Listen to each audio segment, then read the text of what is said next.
पत्र दिलेत किंवा काय त्याचा पाठपुरावा कुठपर्यंत आला काही मराठा आरक्षणासंदर्भात? आपल्या माहितीसाठी मी लोकसभेत ज्यावेळेस आरक्षणाची मर्यादा ही 20 वर्षासाठी वाढवण्यात आली होती त्यावेळेस सुद्धा मी अतिशय प्रामुख्यानं की मराठा समाजाला जे आरक्षण द्यायचं आहे ते जर टिकणारं द्यायचं असेल तर लोकसभेत आरक्षणाची मर्यादा जी 50% केलेली आहे ती मर्यादा वाढवण्याची गरज, लोकसभेत कायदा करण्याची गरज आहे आणि तशा प्रकारचा निर्णय लोकसभेनं घ्यावा, सत्ताधारी पक्षानं घ्यावा. आम्ही सगळे विरोधी पक्ष म्हणून सुद्धा आपल्यासोबत आहेत. अशा प्रकारची मागणी मी लोकसभेत केली.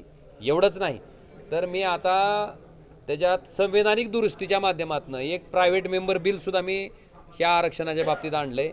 त्याच्यातली सुद्धा माझी मागणी हीच आहे की हे आरक्षण जर खालची टिकायची असतील तर 50%ची मर्यादा वाढवण्यासाठी कॉन्स्टिट्यूशनल अमेंडमेंट करणं, लोकसभेत हे बिल पारित करणं गरजेचं आहे आणि तशा पद्धतीचं बिल पारित करावं अशी स्वतः मी लोकसभेला बिल इंट्रोड्यूस केलेलं आहे. मी म्हणजे खाजगी म्हणजे प्रायव्हेट मेंबर बिल मी लोकसभेकडे इंट्रोड्यूस केलेलं आहे. तुम्ही सांगितलं आरक्षणाची मर्यादा 50च्या पुढे गेल्याच्या नंतरच आरक्षण मिळू शकतं किंवा टिकू शकतं. मात्र जरांगे पाटलांचं असं म्हणणं आहे की ते 50%च्या आतमध्ये मराठा समाजाला आरक्षण मिळालं पाहिजे. मग त्याची मागणी चुकीची आहे. मला काय म्हणायचं आहे की ह्याच्यामध्ये जेव्हा एखादं आंदोलन होतं किंवा जेव्हा कधी एखादी मागणी येते त्यावेळेस लोकप्रतिनिधी म्हणून समजा जी उच्च पदावर बसलेली माणसं आहेत, जसं की मुख्यमंत्री आहेत, उपमुख्यमंत्री आहेत, त्यांचं मंत्रिमंडळ आहे, ह्या मोठ्या मोठ्या पदाच्या लोकांनी जर वस्तुस्थितीला अनुरूप जर आपलं मत त्या ठिकाणी व्यक्त केलं नाही तर मला वाटतं अशी गल्लत त्या ठिकाणी निर्माण होती. माझं इतकंच म्हणणं आहे की आता त्यांना असं वाटतं की मुख्यमंत्र्यांनी मला शब्द दिलाय, आता राज्याचा प्रमुखानं शब्द दिल्याच्या नंतर ती मागणी अयोग्य आहे असं कसं म्हणू मी, का म्हणायचं? आणि त्या तर माणसाला का वाटलं की मागणी अयोग्य आहे? राज्याचा प्रमुखच त्यांना सांगत असतील की बाबा आम्ही तशा पद्धतीचं करू, मग त्या माणसाची मागणी अयोग्य आहे असं कसं म्हणता येईल? पण ह्याचा अर्थ तोच आहे, ह्याचा अर्थ तोच आहे. माझं म्हणणं तेच आहे की जोपर्यंत 50%ची मर्यादा, आता तुम्हीच सांगा, ज्यावेळेस मराठा समाजाची बैठक त्या ठिकाणी पार पडली त्यावेळेस त्यांनी सांगितलं की आम्ही तुम्हाला 50%च्या आतून आरक्षण देणार. त्याच्यानंतर काही दिवसांनी ओबीसी समाजाची बैठक पार पडली, तिथं ते म्हणले की आम्ही तुमच्यातनं देणार नाही.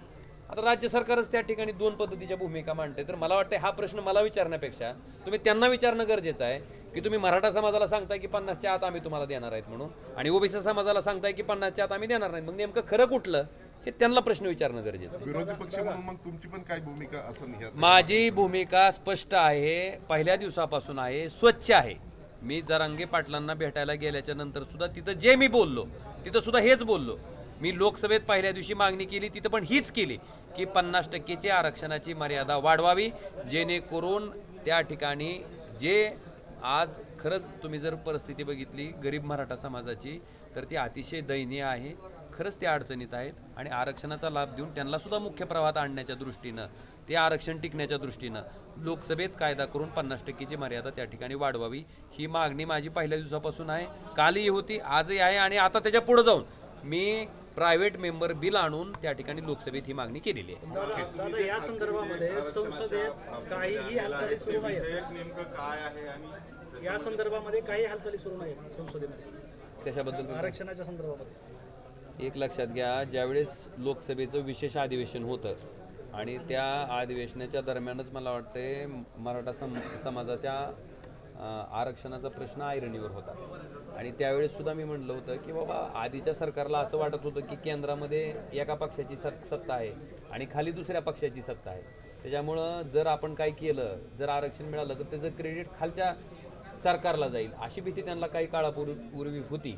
त्याच्यामुळं काही लोकांना कोर्टात पाठवून ते आरक्षण रद्द करायचा घाट त्या ठिकाणी घातला गेला, किंबहुना ते आरक्षण रद्द केलं गेलं. आता राज्यातही आपली सरकार आहे, केंद्रातही आपलं सरकार आहे आणि विरोधी पक्षातील लोकही आपल्याबरोबर आहेत.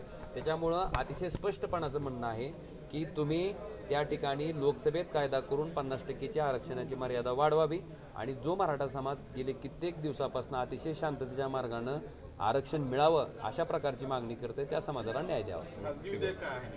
खाजगी विधेयकामध्ये मी अशी मागणी केली आहे की 50%ची जी मर्यादा आहे ती मर्यादा त्या ठिकाणी वाढवली जावी आरक्षणाची आणि ती वाढवली जाण्यासाठी कॉन्स्टिट्यूशनल अमेंडमेंट गरजेचं आहे. तर ते मी त्याच्यात सुचवलेलं आहे आणि तशा पद्धतीनं ते बिल जर सरकारनं मान्य केलं, बहुमतानं पारित केलं तर 50%ची मर्यादा वाढल आणि मराठा समाजाला आरक्षण देण्याच्या बाबतीत जी काय अडचण येते ती पण त्या ठिकाणी दूर होईल आणि समाजाही त्या ठिकाणी नाही मिळेल. सर्व प्रकारचे अपडेट मिळवण्यासाठी MD लाईव्ह मराठी चॅनलला सबस्क्राईब करा.